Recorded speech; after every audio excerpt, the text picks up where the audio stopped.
think he has confidence he can spell that word? Absolutely. The three worst words that you can say is, in a combination of them, is I know it, I've got this.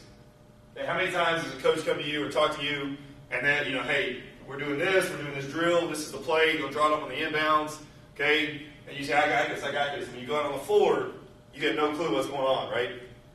Do you think there's times in your life that people say stuff to you that we already know? Okay, and you either cut them off, or you kind of stop, or you finish their sentence before they do that. Have you ever done that? I know it. I totally know it. Okay, Cabarragaya. Cabarragaya. Cabarragaya. What? Cabarragaya is spelled Kabaragaya. When he heard that word, he had that confidence to go, I know it. All right, I know how to spell this word. Okay? But then, 9 seconds later, as you said, disappointment, right? Okay, something he thought he knew, and then the disappointment once it wasn't there. Never assume anything. Okay, so if I never assume it, what are some things I need to do then? If I don't want to assume that Darius knows how to run a play, what do I have to do?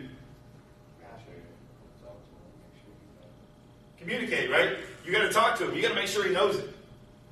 Okay? If you don't know it, and somebody assumes that you know it, what do you need to do? Ask questions. Ask questions. Okay? That's not a normal thing in our society today, especially in men. Okay? In men, it's you always have to assume you know it. You got to, be built up. You can't ask questions. You can't be vulnerable.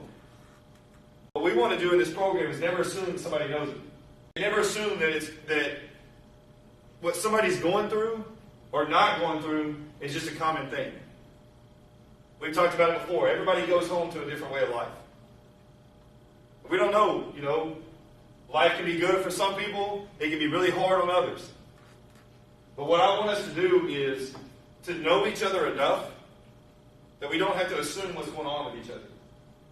If we're going to be one in a locker room, on the floor, okay, in life, then you've got to learn to communicate and never assume that somebody knows something.